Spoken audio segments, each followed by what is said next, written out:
بسم اللہ الرحمن الرحیم نحمدہ نصلی ونسلم علی رسولہ الکریم اما بعد. ناظرین محترم، السلام علیکم ورحمۃ اللہ وبرکاتہ.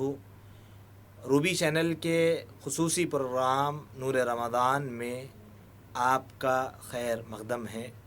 میں ہوں آپ کا میزبان حافظ عبدالعظیم، اور آج ہمارے ساتھ اسٹوڈیو میں موجود ہے ہمارے ہر دل عزیز مولانا حافظ وقاری عبدالصمد قادری نظامی صاحب. ناظرین، جیسے کہ آپ جانتے ہیں یہ پروگرام دینی شرعی سوالات کے جوابات پر مبنی پروگرام ہے. آپ اپنے شرعی سوالات کر جوابات حاصل کر سکتے ہیں، اور یہ یاد رکھیں ہمارا نمبر ٹی وی کے اسکرین پر موجود ہے، آپ اس پر کال کر سوال کر سکتے ہیں. مولانا آپ کے ضرور سوالات کے جوابات دیں گے. ناظرین محترم، ہم آپ کو یہ بھی بتا دیں یہ ہمارا پروگرام روزانہ دن میں 4 بجے سے لے کر 5:30 بجے تک یعنی براہ راست لائیو ٹیلی کاسٹ پیش کیا جاتا ہے.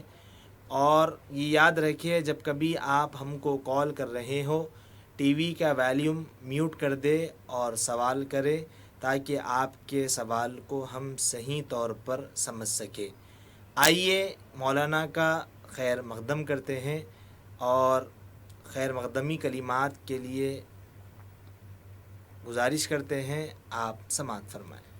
اعوذ باللہ من الشیطان الرجیم. بسم اللہ الرحمن الرحیم. نحمدہ نصلی ونسلم علی رسولہ الکریم اما بعد. بزرگ اور دوستوں، سامعین و ناظرین و ناظرات، السلام علیکم ورحمۃ اللہ وبرکاتہ. وعلیکم السلام.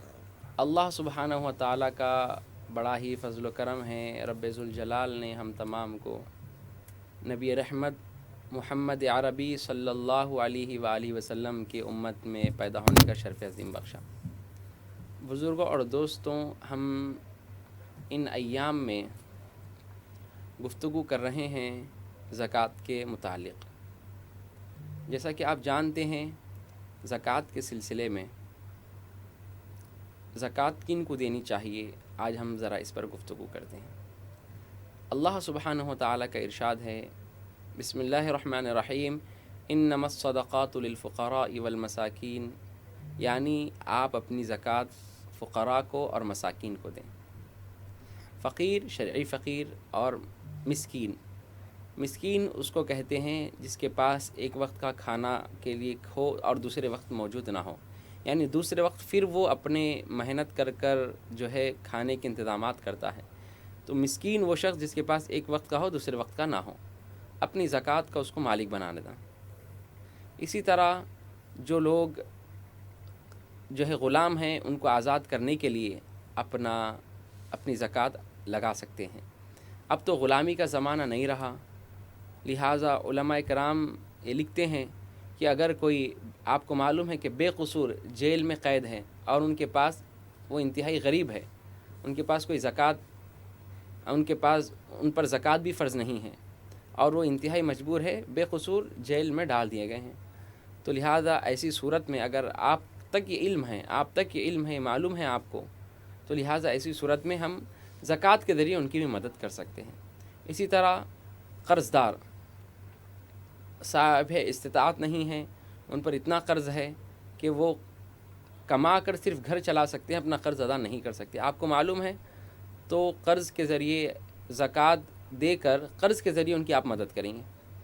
یعنی وہ قرض دار ہیں، ان پر بہت سا قرض ہے، آپ کی زکوٰۃ کی وجہ سے ان کے اوپر قرض کا کچھ بوجھ ہلکا ہو سکتا ہے، تو آپ ایسے شخص جو محتاج ہے اور ان پر بہت سا قرضہ ہے تو اپنا زکوٰۃ کا پیسہ دے کر ان کے قرض کو کم کر سکتے ہیں. اسی طرح وابن السبیل کہا جاتا ہے مسافر، یعنی اس دور میں کئی دنوں تک آدمی جو ہے گھر سے نکل جاتا تو راستے میں جو ہے اس کے لیے اس سے زاد راہ ختم ہو جاتا، اس کے لیے زاد سفر ختم ہو جاتا ہے. تو ایسی صورت میں وہ جو ہے بڑی مشقت کی زندگی اور سفر گزارتا ہے، تو ایسی صورت میں جو مسافر ہوتے ہیں ان کو بھی زکوٰۃ دے سکتے ہیں. بزرگ اور دوستوں، اسی طرح زکوٰۃ ہم مساجد کو نہیں دیں گے، اللہ کے گھر کو ہم ناپاک مال نہیں دیں گے. اسی طرح جو ہے سید زادے جو ہوتے ہیں سیدوں کو بھی ہم زکوٰۃ ہرگز نہیں دے سکتے. اسی طرح اصول میں ماں باپ، دادا دادی، نانا نانی، اسی طرح بیٹا بیٹی، پوترا پوتری، نواسا نواسی، ان کو بھی ہم زکوٰۃ ہرگز نہیں دے سکتے. ہاں بہن بھائی کو زکوٰۃ دے سکتی ہے، بھائی بہن کو اگر مستحق ہے. ہم جن کو زکوٰۃ دے رہے ہیں معلوم ہونا چاہیے کہ مستحق ہے یا نہیں ہے، تو لہٰذا ان کو آپ زکوٰۃ دے سکتے ہیں، ان کو زکوٰۃ نہیں دے سکتے. اسی طرح جو فاؤنڈیشنز چلاتے ہیں کہتے ہیں کہ آپ اپنی زکوٰۃ دو ہم پہنچا دیں گے. یاد رکھیں آپ اپنی زکوٰۃ ایسے لوگوں کو بھی نہیں دے سکتے، کیونکہ زکوٰۃ کا براہ راست مستحق تک پہنچانا ضروری ہوتا ہے. ماشاءاللہ مولانا سے آپ نے تمہیدی کلمات کو سماعت کیا. آئیے پروگرام کے پہلے کالر کو شامل کر رہے ہیں اور جانتے ہیں ان کا سوال. السلام علیکم. وعلیکم السلام. بتائیے کیا سوال ہے؟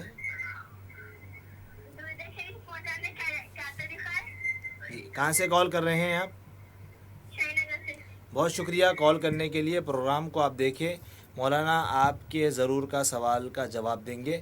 اس گفتگو کے بعد پروگرام میں ہم اور ایک کالر کو شامل کر رہے ہیں اور جانتے ہیں ان کا سوال کیا ہے. السلام علیکم. السلام علیکم. وعلیکم السلام. ٹی وی کا ویلیوم میوٹ کر دیجیے آپ. بتائیے کیا سوال ہے؟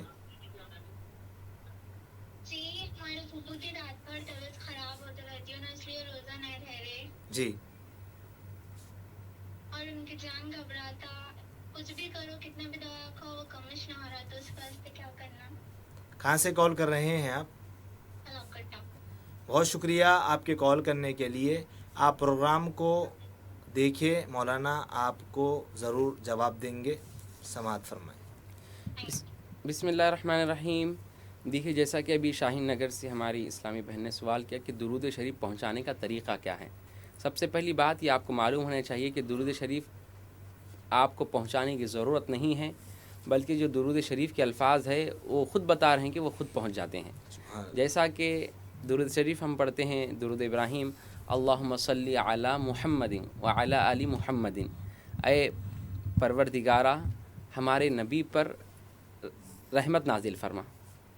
ہم اللہ سے دعا کرتے ہیں، اس کا ترجمہ ہے اللہم صلی علی محمد، اللہ ہمارے نبی پر تو رحمت نازل فرما. وعلی آل محمد، اور نبی صلی اللہ علیہ وسلم کے گھرانے پر بھی، آل محمد پر بھی تو درود نازل رحمت نازل فرما. تو یہ جو الفاظ ہیں اس کو آپ پہنچانے کی ضرورت نہیں ہے، خود پہنچ جاتے ہیں. نبی کریم صلی اللہ علیہ وسلم کی ایک حدیث ہے کہ اللہ سبحانہ و تعالیٰ نے 2 فرشتوں کو میرے قبر پر مقرر کر دیا ہے. دنیا میں جہاں کہیں لوگ سلام درود عرض کرتے ہیں، درود پڑھتے ہیں، وہ میرا سلام اور درود جو ہے میری بارگاہ تک پہنچاتے ہیں. تو درود کی بڑی فضیلت آئی ہے، لہٰذا درود شریف کثرت سے پڑھنا چاہیے. نبی صلی اللہ علیہ وسلم نے ارشاد فرمایا کہ جو شخص کثرت سے درود شریف پڑھتا ہے قیامت کے دن اس کے لیے میری شفاعت حلال ہو جاتی ہے. ایک روایت میں اس کے لیے میری شفاعت واجب ہو جاتی ہے، جو کثرت سے درود پڑھتا ہے. اور کثرت سے درود پڑھنے کی وجہ سے دل میں نبی کریم صلی اللہ علیہ وسلم کی محبت اجاگر ہوتی ہے. تو اسی طرح درود کو پہنچانے کی ضرورت نہیں. آپ درود پڑھیں 100 مرتبہ اور یہ کہیں کہ اللہ نبی علیہ الصلوۃ والسلام کو اس کا ثواب دے دو. آپ اگر یہ نہیں بھی کریں تو درود شریف خود ایک دعا ہے. درود شریف خود ایک دعا ہے، پہنچانے کی ضرورت نہیں. جیسا ہم دوسری چیزوں کو اثار ثواب کرتے ہیں اسی طرح نہیں. اسی طرح ہمارے ایک تالاب کٹے سے ہمارے اور ایک سوال کیے ہیں کہ پھوپھو کی طبیعت خراب رہتی ہے، کیا وہ روزہ رکھ سکتے ہیں یا نہیں رکھ سکتے ہیں؟ دیکھیے اللہ نے قرآن میں مجید میں ارشاد فرمایا فَمِنْكُمْ مَرِيضًا أَوْ عَلَىٰ سَفَرٍ فَعِدَّةٌ مِّنْ أَيَّامٍ أُخَرَ، کہ آپ لوگوں میں سے جو کوئی بیمار ہے یا سفر میں ہے، لہٰذا وہ فَعِدَّةٌ مِّنْ أَيَّامٍ أُخَرَ وہ دوسرے دنوں میں روزے کو رکھیں گے. یعنی اتنی طبیعت خراب ہے، کنڈیشن کریٹیکل ہو چکی ہے کہ ڈاکٹر نے کہا کہ اگر آپ اسی طرح روزہ رکھتے رہیں گی تو آپ کے جان پہ وبال پڑے گا، آپ کی صحت بہت زیادہ خراب ہو کر جان کا یا کسی پارٹ آف باڈی کا ڈیمیج ہونے کا خطرہ ہے، یہ بیماری مرض کے بڑھ جانے کا خطرہ ہے. کوئی مسلمان ظاہراً جو فاسق نہ ہو، اگر ایسا مسلمان ڈاکٹر آپ کو مشورہ دیتا ہے روزہ نہ رکھنے کی تو آپ روزہ نہ رکھیں، بلکہ جب آپ کو افاقہ ہوگا، آپ کی صحت مندی جب اللہ آپ کو عطا کرے گے اس وقت آپ روزوں کی قضا کریں گے. اگر بالکل صحت مندی آنے کے بالکل امکانات نہیں ہیں تو ایسی صورت میں آپ روزے کا فدیہ ادا کریں گے. جان گھبراتا ہے طبیعت خراب ہونے کی وجہ سے تو یقیناً ہوتا ہے سب، طبیعت خراب ہوتی ہے، انسان اپنے میں نہیں رہتا، انسان بے چین بے قرار ہو جاتا ہے. تو ایسی صورت میں الا بذکر اللہ تطمئن القلوب، یقیناً دل کو سکون اللہ کے ذکر سے ملے گا. تو ایسی صورت میں جب آپ بے چین بے قرار، جان گھبراتا ہے آپ کا، تو آپ اللہ کا ذکر کریں، استغفار اور درود شریف کثرت سے پڑھنے کی کوشش کریں. انشاءاللہ اللہ آپ کو شفائے کاملہ عطا فرمائے. ماشاءاللہ مولانا نے آپ کو جواب فرما رہے تھے. آئیے اس گفتگو کے بعد پروگرام میں کالر کو شامل کر رہے ہیں اور جانتے ہیں ان کا سوال. السلام علیکم. السلام علیکم. وعلیکم السلام. بتائیے کیا سوال ہے؟ وضو کے کتنے فرائض ہیں؟ بہت پیارا سوال. کہاں سے کال کر رہے ہیں آپ؟ شری نگر.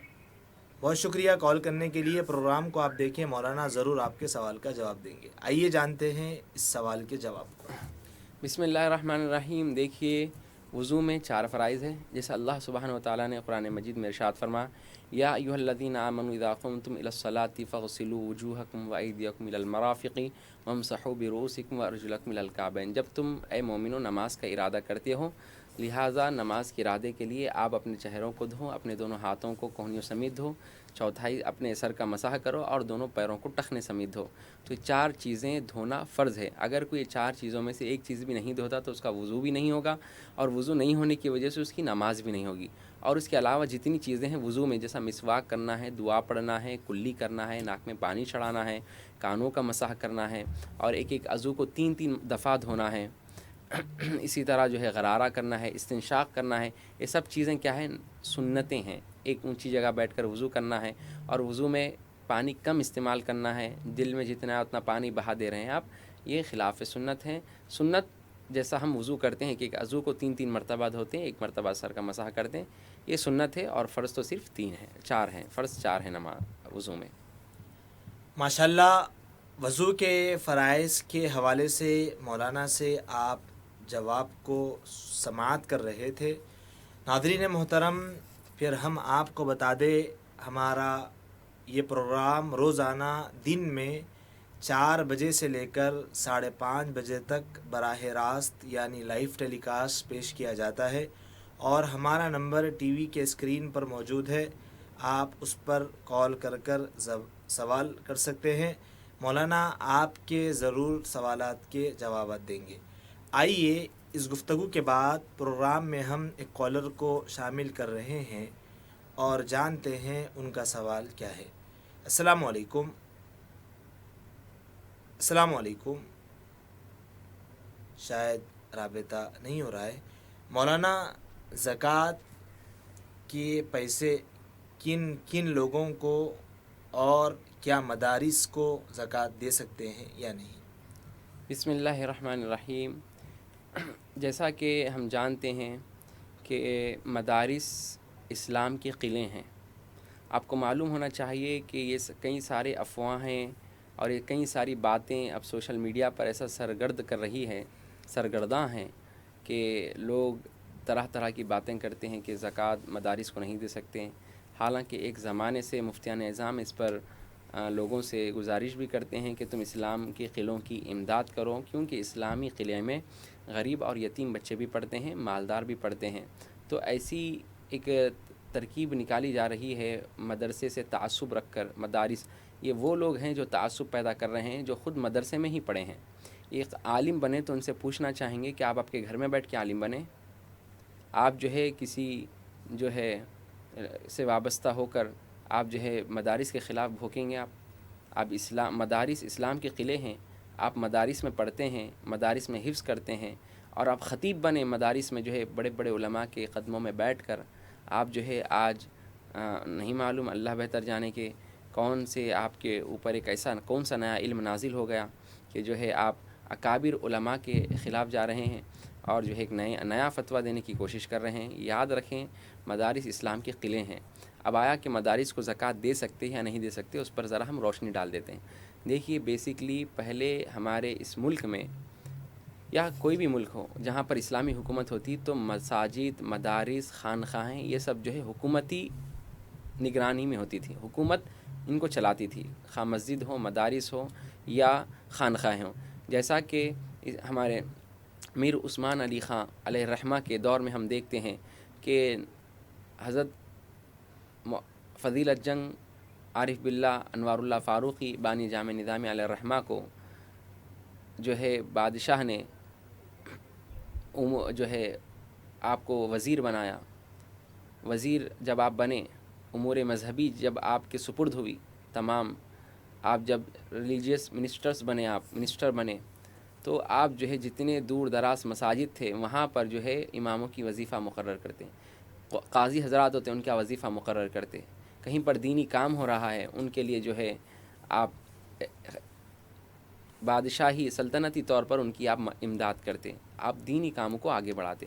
تو اب ہمارے اس وقت جو ہے حکومت کی سطح پر، حکومتی سطح پر اب یہ کام نہیں ہو رہا ہے، رک چکا ہے.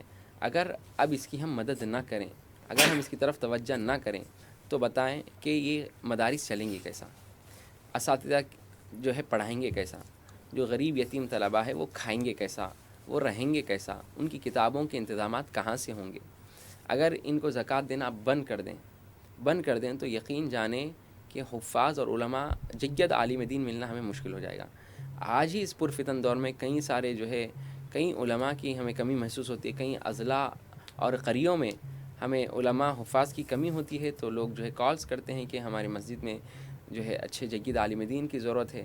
تو بزرگوں اور دوستوں یاد رکھیے، اب جو ہم زکوٰۃ کا پیسہ مدارس کو دے رہے ہیں، جو ہے براہ راست تو ہم طالب علم کے ہاتھ سپرد نہیں کرتے، کیونکہ انتظامی امور طلباء کے ہاتھ میں نہیں ہوتا، بلکہ انتظامی ایک کمیٹی ہوتی ہے، وہ منظم طریقے سے مدارس کو چلاتی ہیں. اگر ہر طالب علم کو ہم اس کے پیسہ اس کے حوالے کر دیں تو اب اس کو جب پیسوں کا مزہ لگے گا تو وہ علم کو چھوڑ دے گا. اس لیے ایک منظم طریقے سے مدرسے کی امداد کر ایک مدرسہ اس کو بہتر طریقے سے طلباء کو پڑھا کر ایک قابل بنا کر فارغ کرتے ہیں. تو لہٰذا یہ انتظامی امور کیا کرتے ہیں، جو غریب طلباء ہیں یہ پیسہ ان پر خرچ کرتے ہیں. اب جو اس میں امیر طلباء ہوتے ہیں تو وہ لوگ کیا کرتے ہیں، جہاں تک ہمارا علم ہے میں آپ کو بتا دیتا ہوں، انتہائی باریک بات ہے جو عوام کو غالباً یہ نہیں معلوم ہوگی، ان تک پہنچا دینا میں مناسب سمجھتا ہوں. اسی بات سے لوگوں کو دھوکہ اور مغالطے میں ڈالا جا رہا ہے کہ مدرسے میں یتیم بچے بھی ہوتے ہیں، مالدار بچے بھی ہوتے ہیں اور غریب بھی ہوتے ہیں، تو آپ کا پیسہ صرف یتیم اور غریب کا نہیں بلکہ مالدار بھی کھا رہا ہے، ایسا مغالطہ دیا جا رہا ہے. میں آپ کو انتہائی باریک اور ایک اہم بات بتانا مناسب سمجھتا ہوں.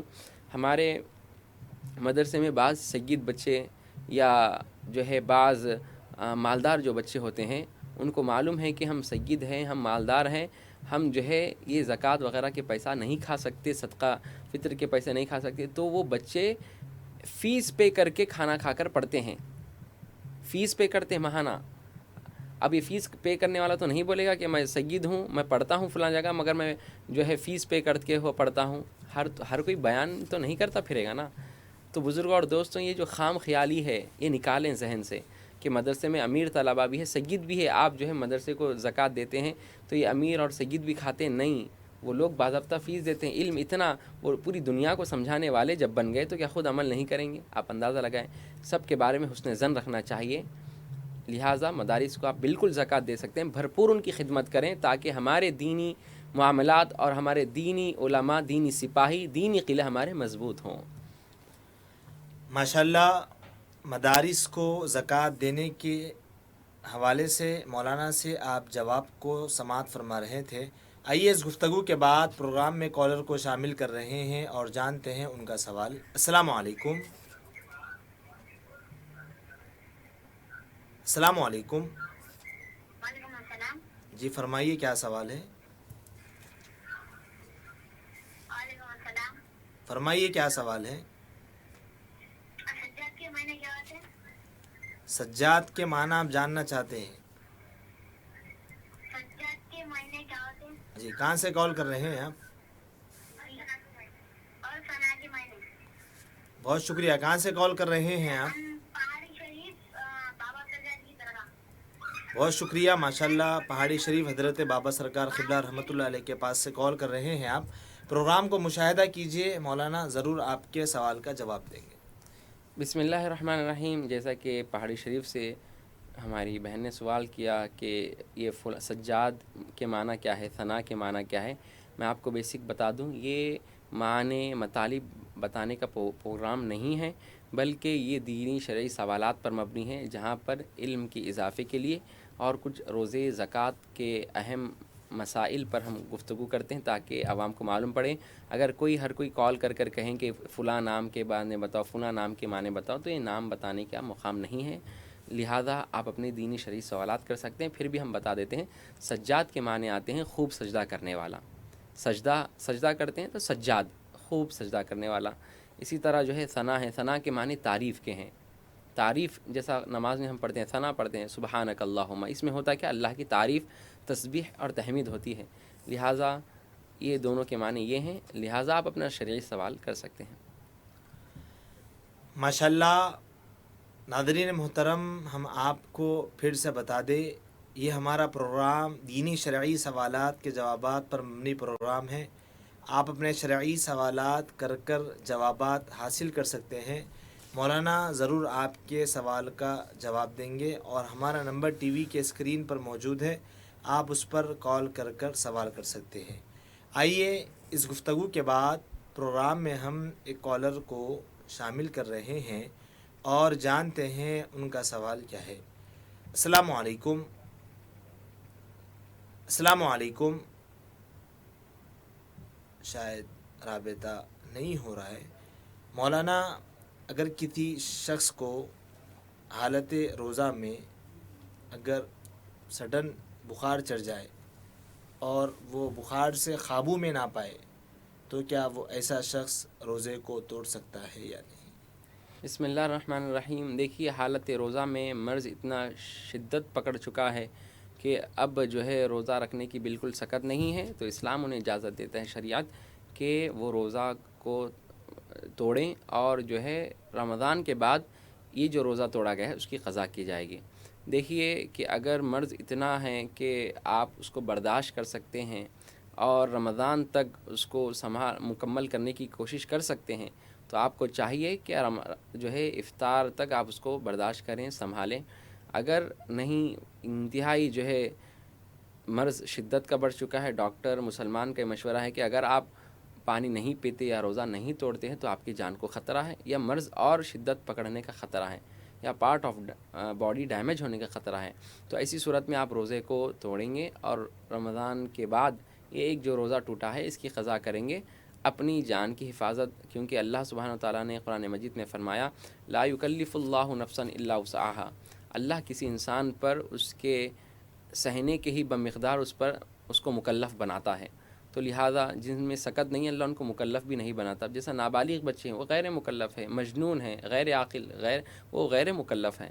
تو اسی طرح جو ہے ایام میں عورتیں جو ہے وہ غیر مکلف ہیں, معذور شخص ہے وہ غیر مکلف ہیں. اسی طرح شیخ فانی ہیں وہ غیر مکلف ہیں. تو بزرگوں اور دوستوں, جب ان بیمار کو افاقہ ہو جائے گا تو اس کو جو ہے پھر مکلف بنا دیا جائے گا روزے کے لیے. اسی طرح بیماری کی وجہ سے, اسی طرح جو ہے ایام کی وجہ سے اللہ کی طرف سے انہیں اجازت ہے کہ وہ ایام میں روزے نہ رکھیں, بلکہ ایام کے بعد رمضان جیسے ہی ختم ہوگا وہ شوال میں پہلے فرض روزوں کی قضا کریں گے. ماشاءاللہ. اس گفتگو کے بعد پروگرام میں ہم ایک کالر کو شامل کر رہے ہیں اور جانتے ہیں ان کا سوال کیا ہے. السلام علیکم. السلام علیکم. شاید رابطہ نہیں ہو رہا ہے. مولانا, حالت روزہ میں اگر کسی شخص کو اپنے جسم سے خون دینے کی ضرورت پیش آ جائے, تو جو شخص خون دے رہا ہے اپنے جسم سے, تو کیا اس کا روزہ ٹوٹ جائے گا یا نہیں؟ بسم اللہ الرحمن الرحیم. دیکھیے, علماء کرام ہمیں یہ بتاتے ہیں کہ اگر حالت روزہ میں ہم خون نکالتے ہیں اور کمزوری لاحق ہوتی ہے جس سے روزے پر اثر پڑتا ہے, تو ایسی صورت میں ہرگز نہیں نکال سکتے. ہاں, بلکہ کسی کی جان بچانے کے لیے اگر ہم خون نکلواتے ہیں تو ایک اعتبار سے بعض فقہا نے اس کو جائز قرار دیا ہے کہ جس سے کمزوری لاحق نہیں ہوتی اور روزے پہ کوئی اثر نہیں پڑتا، تو بعض فقہا نے اس کو جائز قرار دیا ہے، بالکل آپ جو ہے نکال سکتے ہیں، مگر کوئی چیز جسم کے اندر داخل نہیں کر سکتے، جیسے انجیکشن کے ذریعے، گلوکوز کے ذریعے کوئی چیز جسم میں داخل نہیں کر سکتے. ہاں کمزوری لاحق نہ ہونے کی وجہ سے اگر مختصر سی تھوڑا ٹیسٹ وغیرہ کے لیے، شوگر ٹیسٹ کے لیے نکالتے ہیں تو کوئی حرج نہیں ہے. ماشاءاللہ ناظرین محترم، ہم آپ کو پھر ایک مرتبہ یاد دلا دیں، ہمارا یہ پروگرام روزانہ دن میں 4 بجے سے لے کر 5:30 بجے تک یعنی براہ راست لائیو ٹیلی کاسٹ پیش کیا جاتا ہے. آپ اپنے شرعی سوالات کر جوابات حاصل کر سکتے ہیں، اور ہمارا نمبر اسکرین پر موجود ہے، اس پر آپ کال کر سوال کر سکتے ہیں. مولانا ضرور آپ کے سوال کا جواب دیں گے. آئیے اس گفتگو کے بعد پروگرام میں ہم ایک کالر کو شامل کر رہے ہیں اور جانتے ہیں ان کا سوال کیا ہے. السلام علیکم. السلام علیکم. شاید رابطہ نہیں ہو رہا ہے. مولانا، حالت روزہ میں اگر کوئی شخص وضو کرتا ہو اور وہ شخص اپنے ناک میں پانی چڑھاتا ہو، تو پانی چڑھانے کے دوران میں اگر وہ پانی انسان کے دماغ پہ لگ جائے اور حلق تک اگر اتر جائے اور وہ شخص اس کو اگر نگل لے، تو ویسی صورت میں کیا روزہ ٹوٹتا ہے یا نہیں؟ بسم اللہ الرحمن الرحیم. دیکھیے، حالت روزہ میں استنشاق کی اور اسی طرح غرارہ کرنے کی فقہا نے اجازت ہرگز نہیں دی ہے ہمیں، بلکہ حالت روزہ میں غرارہ، معلوم ہے کہ حالت روزہ میں غرارہ کریں گے تو پانی کے قطرات حلق کے نیچے اتریں گے. استنشاق اگر ہم ناک میں پانی چڑھاتے ہیں تو ایسی صورت میں وہ پانی دماغ پر اور اسی طرح حلق میں وہ اترے گا، ہمیں معلوم ہے، اس کے باوجود ہم وہ کرتے ہیں تو روزہ ٹوٹ جائے گا، فاسد ہو جائے گا. تو ایسی صورت میں رمضان کے بعد قضا لازم آئے گی. لہٰذا حالت روزہ میں یہ عمل مکروہ ہے کہ آپ ہرگز جو ہے غرارہ اور استنشاق یعنی ناک میں پانی چڑھانے سے احتیاط کریں. معلوم رکھتے ہوئے جان بوجھ اگر آپ کرتے ہیں تو یہ عمل درست نہیں ہے. ماشاءاللہ مولانا سے آپ نے ناک میں جب پانی چڑھایا جاتا ہے تو پانی دماغ کے حصے کو پہنچتا ہے اور حلق تک جاتا ہے، جس کی بنا پر روزے کے حوالے سے آپ جواب کو سماعت کر رہے تھے. آئیے اس گفتگو کے بعد پروگرام میں ہم ایک کالر کو شامل کر رہے ہیں اور جانتے ہیں ان کا سوال کیا ہے. السلام علیکم. السلام علیکم. شاید رابطہ نہیں ہو رہا ہے. مولانا، سجدہ شکر کس کو کہتے ہیں؟ جی، بسم اللہ الرحمن الرحیم. دیکھیے، سجدہ تو صرف اور صرف اللہ کے لیے ہی ہے. ایک ہوتا ہے سجدہ شکر. سجدہ شکر میں یہ ہوتا ہے کہ بندہ کسی نعمت کے ملنے پر، کسی اللہ سبحانہ و تعالیٰ سے جب کوئی نعمت کا حصول ہو جاتا ہے تو ایسی صورت میں وہ بندہ کیا کرتا ہے کہ فوری سجدے میں جاتا ہے اور اللہ کے لیے سجدہ شکر کرتا ہے. تو سجدہ شکر جائز ہے، بالکل کر سکتے ہیں. اس کے لیے شرط ہے کہ پاک مقام ہو، قبلہ کی طرف روح ہیں، اور آپ حالت روزہ میں، آپ حالت وضو میں رہیں. حالت وضو میں اور پاک ہو کر، قبل روح ہو کر، پاک جگہ پر سجدہ شکر ادا کر سکتے ہیں. ماشاءاللہ سجدہ شکر کے حوالے سے مولانا سے آپ جواب سماعت فرما رہے تھے. ناظرین، ہمارا نمبر ٹی وی کے اسکرین پر موجود ہے، آپ اس پر کال کر سکتے ہیں، کال کر سوال کر سکتے ہیں. مولانا ضرور آپ کے سوالات کے جوابات دیں گے. آئیے اس گفتگو کے بعد پروگرام میں ہم ایک کالر کو شامل کر رہے ہیں اور جانتے ہیں ان کا سوال کیا ہے. السلام علیکم. السلام علیکم. شاید رابطہ نہیں ہو رہا ہے. مولانا، کسی شخص حالت نشہ میں شراب پی کر اپنی بیوی کو اگر 3 مرتبہ طلاق طلاق طلاق کہہ دے تو کیا ایسی صورت میں اس بیوی پر طلاق واقع ہوگی یا نہیں؟ اس پر روشنی ڈالیں. بسم اللہ الرحمن الرحیم. دیکھیے، طلاق ایک ایسا عمل ہے جس کے بارے میں بتایا جاتا ہے کہ اللہ کے پاس حلال چیزوں میں ناپسند چیز طلاق ہے. اللہ کے پاس ناپسند چیزوں میں حلال ہے، حالانکہ پھر وہ ناپسند ہے، وہ ہے طلاق. لہٰذا انتہائی ہم احتیاط کریں میاں بیوی کے رشتوں میں، کیونکہ یہاں پہ نزاکتیں ہوتی ہیں. انسان جب غصے میں آتا ہے وہ کیا کرتا ہے اس کو خود علم نہیں ہوتا. تو اگر کوئی شخص حالت نشے میں، حالت غصے میں یا بیداری میں طلاق کہہ دیتا ہے تو طلاق واقع ہو جاتی ہے. بیوی کے سامنے کہنا ضروری نہیں، بلکہ جو ہے کسی اور کے سامنے کہا کہ میں میری بیوی کو چھوڑ دیا، 3 مرتبہ طلاق ہو گئی. تو اگر کسی اور کے بھی سامنے بولتا ہے وہ، تو لہٰذا ایسی صورت میں بھی طلاق واقع ہو جائے گی. بزرگ اور دوست نے بڑا ہی کٹھن نازک مسئلہ ہے. لوگ کیا کرتے ہیں، غصے کی حالت میں طلاق دے دیتے ہیں اور جو ہے ایسے الفاظ استعمال کرتے ہیں جس سے طلاق واقع ہوتی ہے. جیسا کہ میاں بیوی کی لڑائی ہو رہی، کہتے ہیں چلے جاؤ یہاں سے، آپ کی اماں کے گھر میں رہ جاؤ، میرے سے دور ہو جاؤ. یا ایسی طلاقیں جس کو طلاق بائن، ایسے الفاظ استعمال کرنا جب میاں بیوی کی لڑائی ہو رہی ہے اور آپ ایسے لفظ یوز کر رہے ہیں کہ دور ہٹ جاؤ میرے سے، آپ کی امی کے گھر کو چل جاؤ آپ بیگ لے کے. ایسا مطلب ایسے الفاظ استعمال کرنے سے ایک طلاق، فقہا نے لکھا ایک طلاق بائن واقع ہوتی ہے. آپ کیا سمجھتے ہیں خالی طلاق کا لفظ بولنے ہی سے طلاق واقع ہوتی ہے؟ کئی سارے یہ مسائل بہت باریک ہے طلاق کے، بہت باریک ہے. ایسا کہنے سے بھی ایک طلاق بائن واقع ہوتی ہے آپ کی. تو بزرگوں اور دوستوں پھر ہوگا کیا؟ پھر جو ہے ایک طلاق واقع ہو گئی، اب پھر جو ہے دونوں کے درمیان جدید نکاح، مہر جدید، نکاح جدید کرنا پڑے گا. تو لہٰذا احتیاط کریں، اپنے زبان سے ایسے الفاظ نہ نکالیں جس سے ہمیں علم بھی نہ ہو کہ بیوی جو ہے ہمارے طلاق سے نکل گئی، اس کے باوجود وہ ساتھ میں رہ رہے ہیں. اب طلاق سے نکلنے کے بعد بھی ساتھ میں رہتے ہیں تو یہ حرام ہی ہوا نا. ایک شخص کیا کیے، میں آپ کو بتاتا ہوں کہ وہ جو ہے میاں بیوی کے درمیان کافی جو ہے نفرتیں، کافی لڑائی وغیرہ ہونے کے بعد وہ شخص کیا کہ خلا نامہ تیار کیا. ان کے شوہر خلا نامہ تیار کرے، خود لائے خلا نامہ، اور بیوی پڑھی لکھی نہیں تھی. اب کیا کریں کہ شوہر خلا نامہ لا کے جو ہے بیوی حالت نیند میں تھی، لا کر ان کا بیوی کا انگوٹھا لگا دی. جب وہ قاضی صاحب کے پاس لے کے تو بولے کہ انگوٹھا قابل قبول نہیں، انگوٹھے کے نیچے جو ہے ان کی سگنیچر بھی ہونا. لہٰذا پھر کیا کرے، بیوی کو چکما دے کر وہ بولے کہ یہ آپ جو ہے اس پہ سگنیچر بھی کر دو. تو کیا اب وہ سگنیچر بھی کرتی بیوی، اب بیوی پڑھی لکھی نہیں ہے، نہیں معلوم اب کیا تو طلاق واقع ہوگی نہیں ہوگی، یہ مسئلہ ہے. دیکھیے اب فقہا اس میں کہتے ہیں کہ خلا بیوی مطالبہ کرتی ہے. پہلی بات، بیوی مطالبہ کر خلا لیتی ہے. اب وہاں پر بیوی کا کوئی مطالبہ نہیں ہے، بیوی کو دھوکہ دے کر سگنیچر کرا تو طلاق خلا واقع ہوگا یا نہیں ہوگا؟ تو تب پیپر تو ثبوت دے رہا ہے کہ خلا ہو گیا، مگر بیوی کہہ رہی ہے کہ مجھے علم بھی نہیں ہے کہ یہ ایسا معاملہ ہے. تو لہٰذا اکثر فقہا نے لکھا کہ اس کا خلا نہیں ہوگا، کیونکہ خلا بیوی کا مطالبہ، یا بیوی مطالبہ کری ہی نہیں اور شوہر جو بدماشی کیا. تو بزرگوں اور دوستوں اسی طرح ایسے بہت سے نازک مسائل ہوتے جس کا ہمیں علم بھی نہیں ہوتا. تو علم کا حاصل کرنا اس لیے ضروری قرار دیا گیا ہے. آپ علم حاصل کریں، ان باریک باریک مسائل کو جانیں.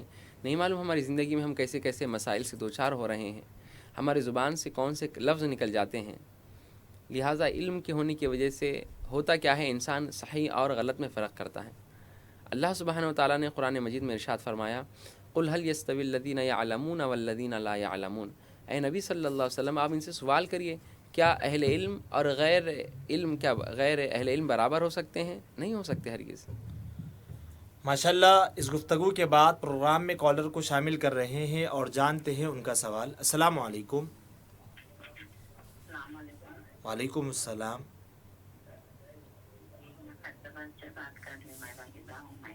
جی فرمائیے کیا سوال ہے؟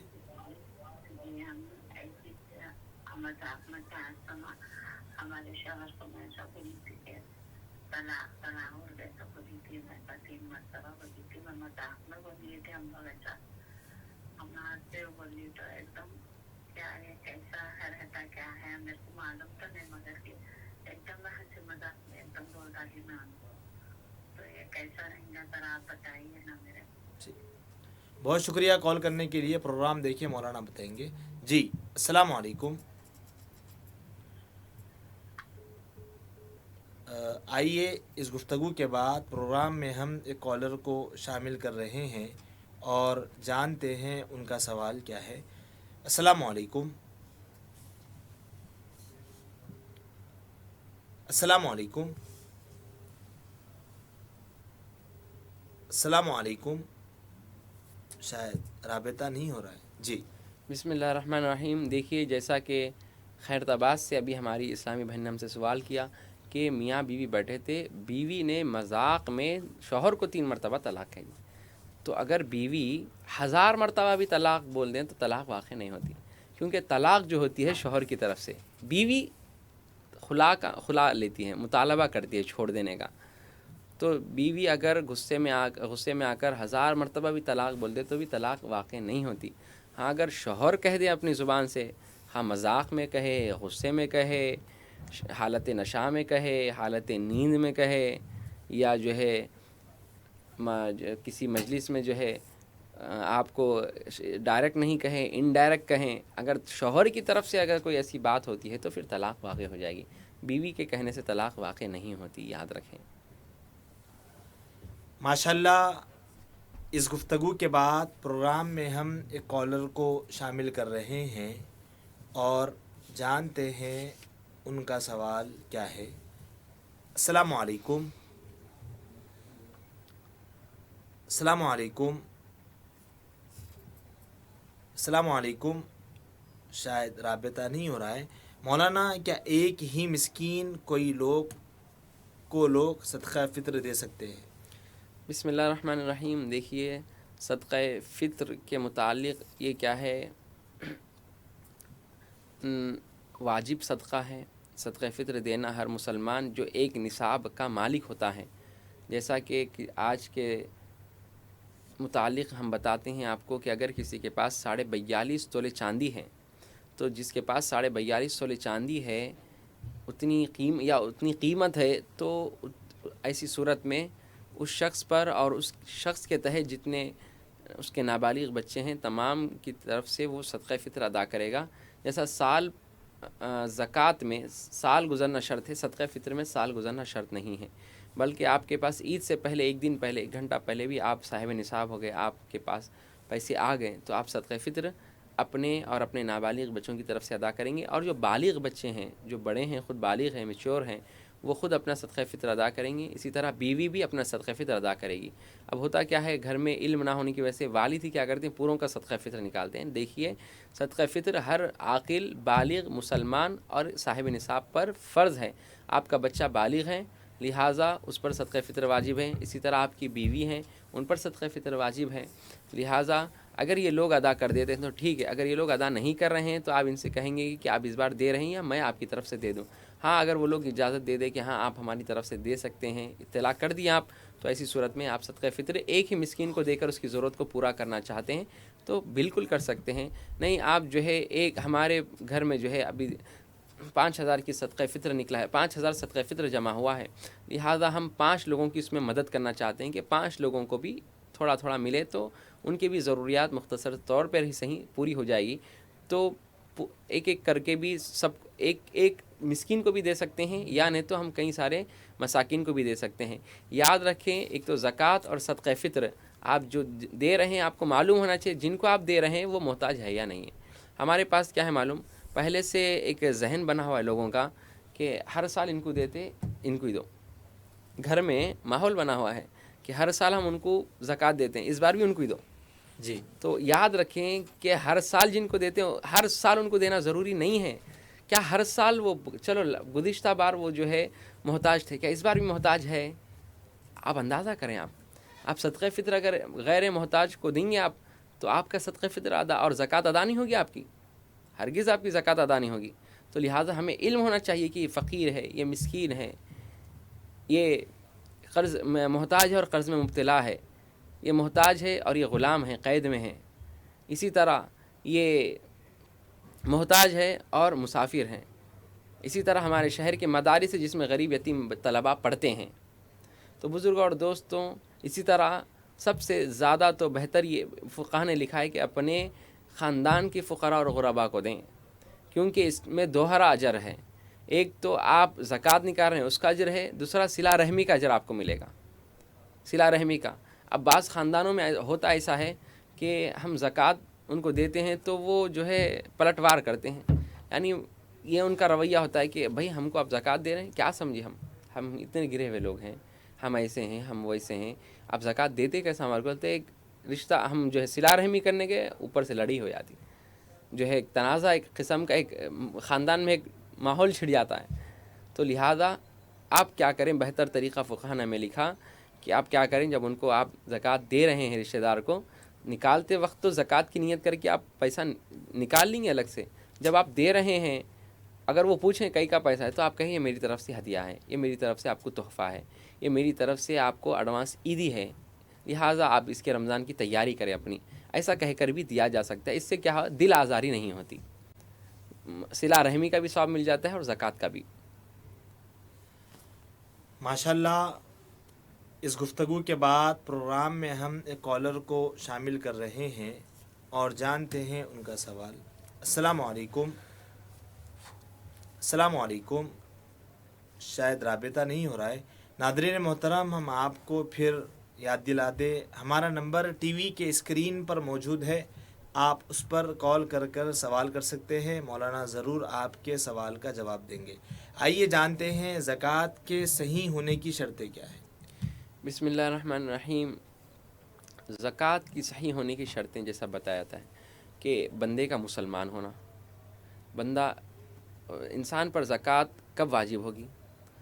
اس وقت واجب ہوگی جب انسان مسلمان ہے، کافر پر زکوٰۃ نہیں ہے، اور مسلمان عاقل ہے یعنی مجنون نہیں ہے، اس پر زکوٰۃ ہوگی۔ اسی طرح آزاد ہونا، غلام ہے، غلام پر زکوٰۃ نہیں ہے۔ اسی طرح بالغ ہونا، نابالغ پر زکوٰۃ نہیں ہے۔ صاحب نصاب ہونا، یعنی ان کے پاس جو مسلمان عاقل بالغ آزاد ہے، ان کے پاس ان پر زکوٰۃ فرض ہوگی اگر وہ صاحب نصاب ہو۔ صاحب نصاب کے لیے 42.5 تولے اگر کسی کے پاس چاندی یا اتنی قیمت ہے تو ایسی صورت میں ان پر زکوٰۃ واجب ہوگی، اور اسی طرح اگر ان کے پاس 6 تولے سونا ہے تو ان پر زکوٰۃ واجب ہوگی۔ یاد رکھیں کہ اگر صرف سونا چاندی یا اتنے کا کیش بھی ہے اپنے پاس، ہمارے پاس، یعنی 42 تولے چاندی آج کے دور میں کتنے روپیز میں آ رہی؟ 43,000 روپیز میں آ جاتی ہے۔ اگر آپ کے پاس ایکسٹرا سیونگ حاجت اصلی کے سے زائد، حاجت اصلی کے علاوہ اگر آپ کے پاس 42.5 تولے سے زیادہ آپ کے پاس قیمت زکوٰۃ موجود ہے، آپ کے پاس چاندی کی قیمت، تو ایسی صورت میں آپ پر زکوٰۃ واجب ہے۔ ماشاءاللہ، اس گفتگو کے بعد پروگرام میں ہم ایک کالر کو شامل کر رہے ہیں اور جانتے ہیں ان کا سوال۔ السلام علیکم۔ جی مول صاحب، یہ زکوٰۃ کا جو ہے یہ اپنے بہنوں کو، بچیوں کو دے سکتے کیا؟ جی جب نشان ہے تو۔ جی، کہاں سے کال کر رہے ہیں آپ؟ میں بنجارہ ہل سے کروں، روڈ نمبر 10 سے۔ بہت شکریہ بنجارہ ہلز روڈ نمبر 10 سے کال کرنے کے لیے۔ اس گفتگو کے بعد پروگرام میں کالر کو شامل کر رہے ہیں اور جانتے ہیں ان کا سوال۔ السلام علیکم۔ السلام علیکم۔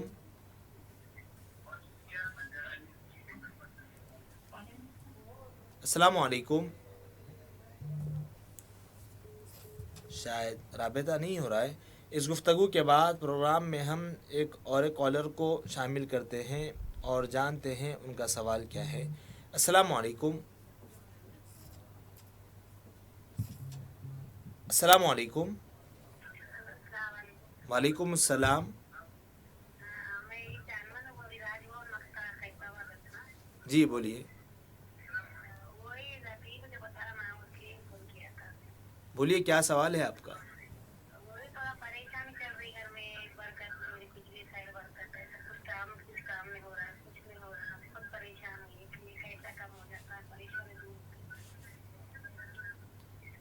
بہت شکریہ راج بھون مکتے سے خیرتآباد سے کال کرنے کے لیے۔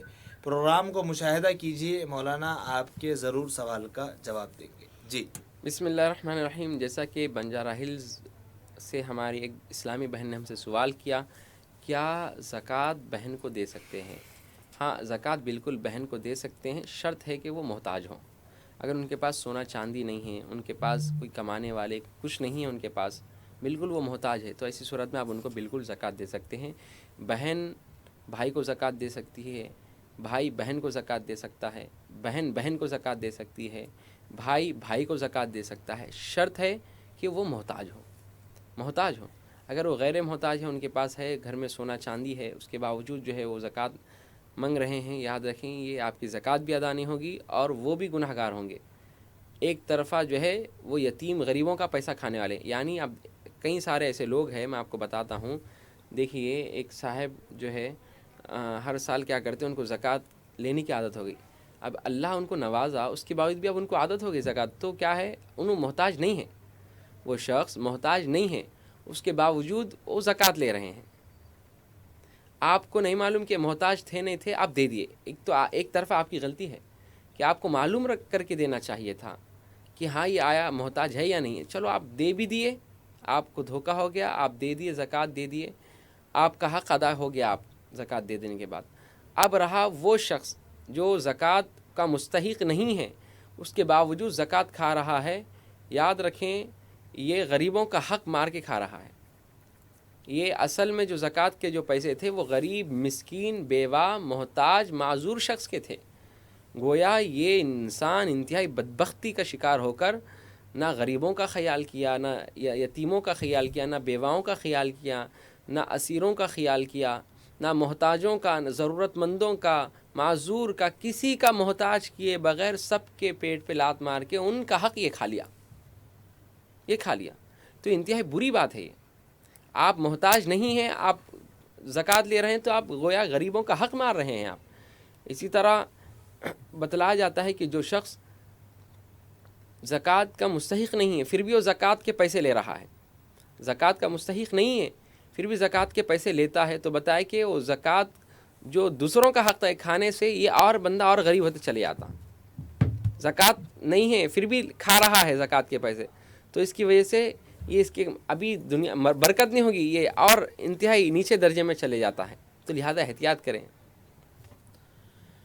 ماشاءاللہ زکوٰۃ کے حوالے سے مولانا سے آپ بحسن خوبی جواب کو سماعت کر رہے تھے۔ اس گفتگو کے بعد پروگرام میں کالر کو شامل کر رہے ہیں اور جانتے ہیں ان کا سوال کیا ہے۔ السلام علیکم۔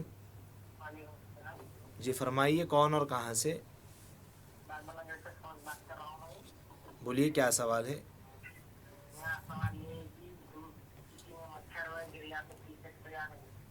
جی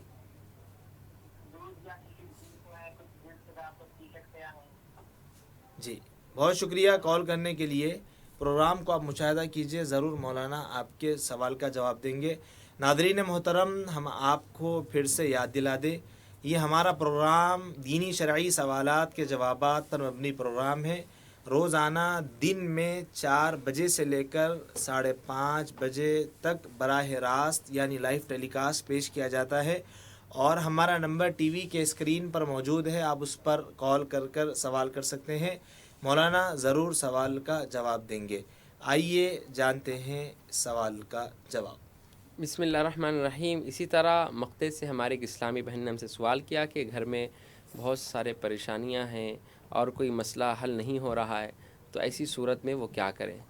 یاد رکھیں کہ اگر گھر میں کئی سارے پریشانیاں ہیں اور وہ بالکل جو ہے کوئی کام نہیں بن رہا ہے، تو ایسی صورت میں میری بہن آپ اللہ کی ذات سے امید رکھیں کہ ہم اس سے پہلے بہت خوش تھے، تو یہ خوشی اللہ ہی کی جانب سے ہی تھی۔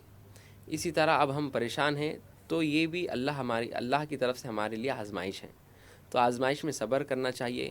اسی لیے انبیاء کرام کے گزشتہ انبیاء کے واقعات کو اللہ نے قرآن میں ذکر کیا، حضرت ایوب علیہ السلام کے صبر کو، حضرت یونس علیہ السلام کے صبر کو، حضرت زکریا علیہ السلام کے صبر کو، اسی طرح حضرت ابراہیم علیہ السلام کے صبر کو۔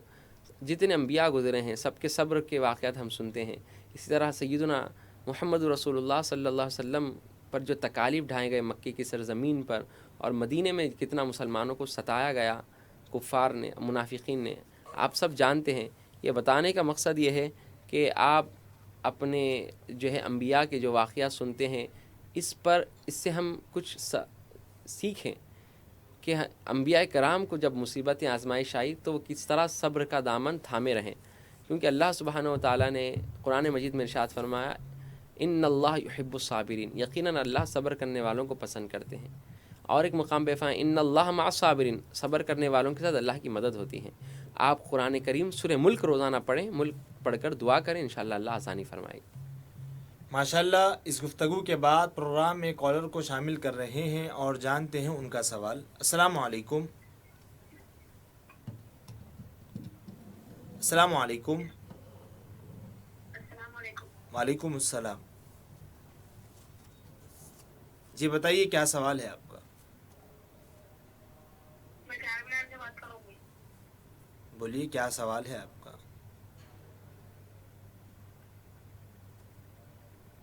ہلو،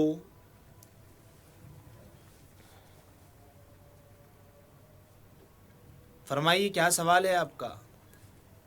السلام علیکم۔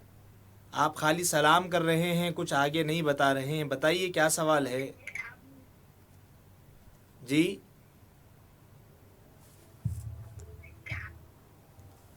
بہت شکریہ ناظرین محترم، ہم آپ کو بتا دیں جب کبھی ہمارا کال لگ گیا ہو تو آپ اپنا سوال بتائیں، خالی سلام کر کر آپ رک رہے ہیں اور اس سے ٹائم ضائع ہو رہا ہے، ایسا ہرگز نہ کرے۔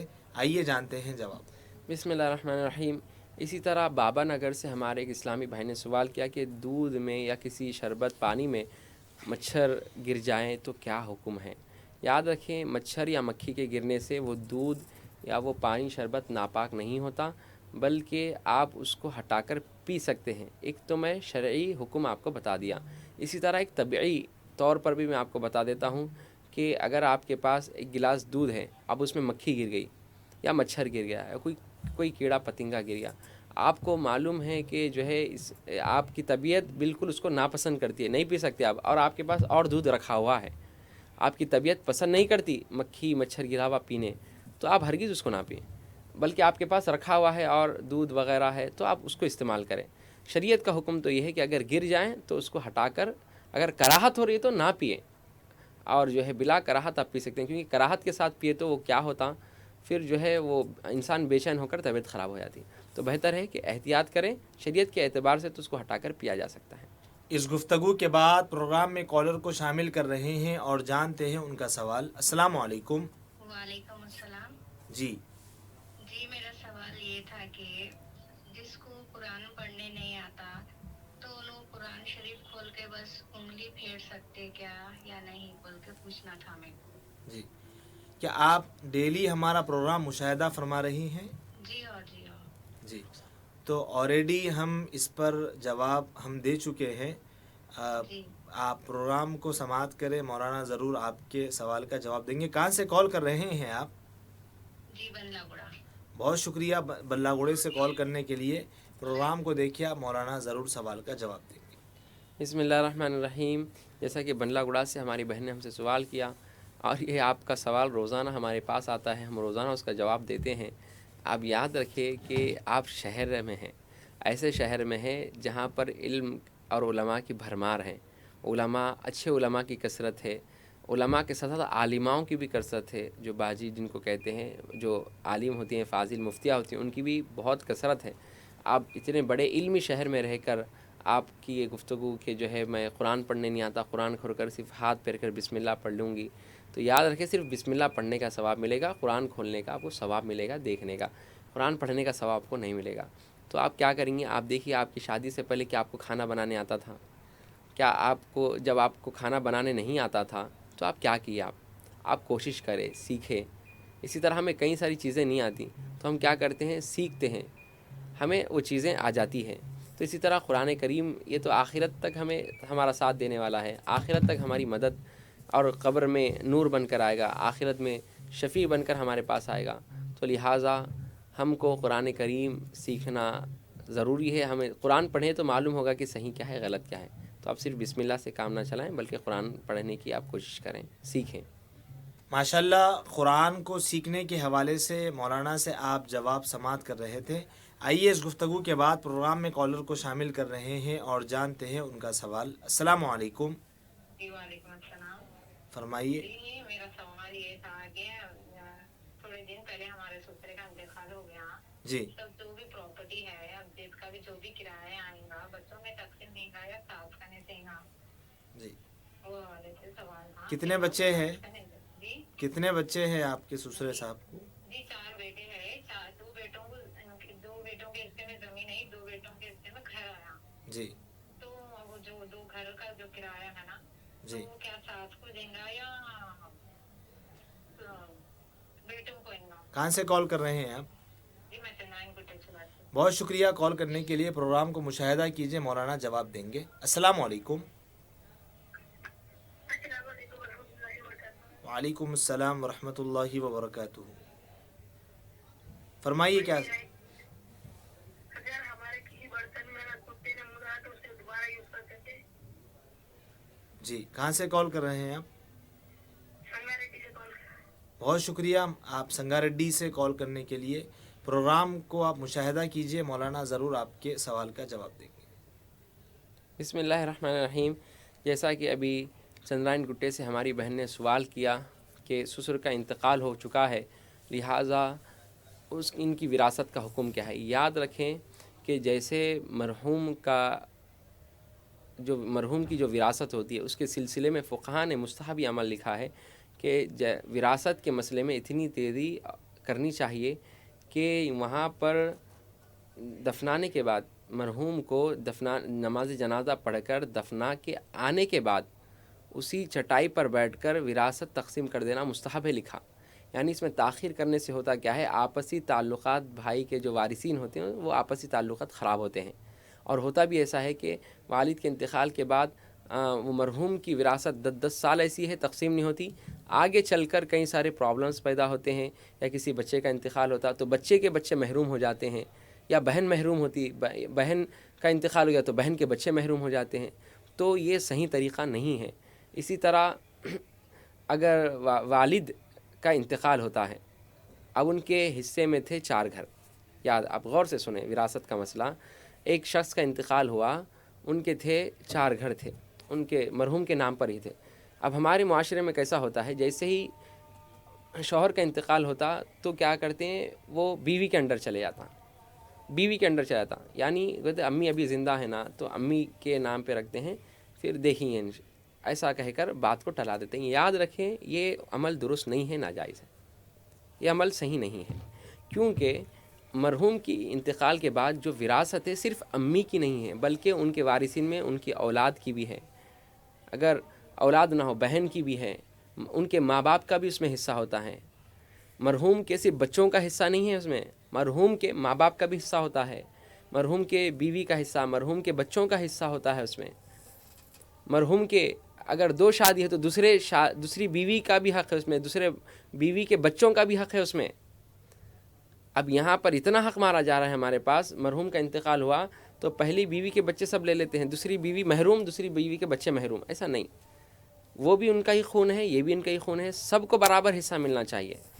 اب یہ عمل ہے جو شوہر کا انتقال ہو تو بیوی لے لیتے ہیں، پورے دوسرے جو ہے محروم، یہ محروم نہیں کر سکتے آپ وراثت جن کی حساب کریں گے، آپ جامع نظامیہ جو ہمارا ازہر ہند ہے، علم کا مینار ہے، علم کا سمندر ہم جن کو مانتے ہیں شہر حیدرآباد میں ہندوستان میں، آپ وہاں سے رجوع ہوں مفتیان نظام سے، آپ استفتاء کریں کہ مرحوم کا انتقال، مرحوم کی وراثت میں اتنے پراپرٹیز ہے اور اتنے وارثین، اتنے بھائی ہیں، یعنی ان کو اتنے بیٹے ہیں، اتنے بیٹیاں ہیں، ماں باپ ہے، بیوی ہے اور ان کے اتنے بچے ہیں، اس سب چیزوں کو ذکر کریں، ذکر کرنے کے بعد پھر وہاں پر جو ہے آپ کو تقسیم کر بتائیں گے کہ ایک جن کو اتنا ملنا چاہیے۔